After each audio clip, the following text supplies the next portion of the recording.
Woman overhears that her adopted child is the illegitimate son of her husband and his nanny. Only then did the woman realize that her husband had meticulously set a trap. Not long ago, the woman entrusted her 3-year-old daughter to her sister-in-law for care. Unexpectedly, the sister-in-law was busy going out on a date and left the niece alone at home. As a result, the 3-year-old daughter fell from upstairs and died on the spot. The husband, worried that his wife would be too heartbroken, adopted a baby boy from outside. The sister-in-law told the woman that this child was the son of a relative from their hometown. Soon after, the husband hired a maid specifically to take care of his wife and the child. At first, the woman didn't notice anything unusual until one night, when the woman got up to drink water. She accidentally caught her husband and the maid behaving intimately. What happened next made the woman even more suspicious that the maid was not simple. That day, the woman was preparing to make formula for the child. Unexpectedly, when the maid saw this, she rushed over and pushed the woman aside. The maid's unusual behavior caught the woman's attention. She hired a private detective and discovered that the maid had been involved with her husband for 2 years. What shocked the woman even more was that the maid was also secretly dating another man. And this man's identity was extraordinary. He was actually the CEO of a billion-dollar corporation. Seeing this, the woman immediately came up with a plan. She first slammed the accelerator and drove into the CEO's car. Then she got out of the car gracefully, handed over her business card,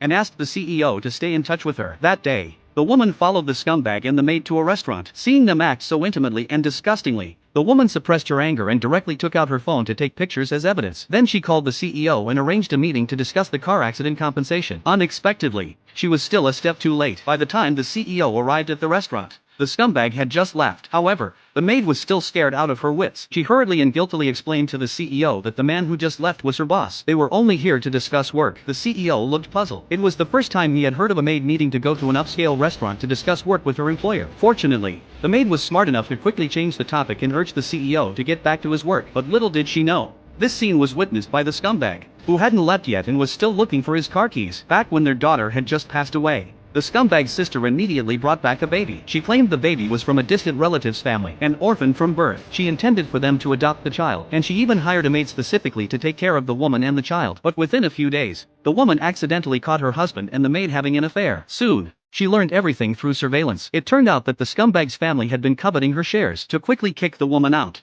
the sister-in-law had planned for the husband to drug her wine at next week's cocktail party. Then they would send a man into her room to ruin her reputation, forcing her to sign the share transfer agreement on the spot. But little did they know that the woman had overheard the entire malicious plan. The next day, the scumbag successfully spiked his wife's wine. The woman played along and took the glass. But when her husband wasn't looking, she secretly poured the wine away. Then she pretended to be drugged and was taken to the room by her husband. They thought the plan was going smoothly. But when the scumbag brought people back to the room, he was shocked to find that the person lying in the bed was actually his sister. The scumbag was furious on the spot. He searched everywhere for his wife. Unexpectedly, the next second, the woman appeared before him, completely unharmed. Only then did the scumbag realize that his wife had not fallen into the trap.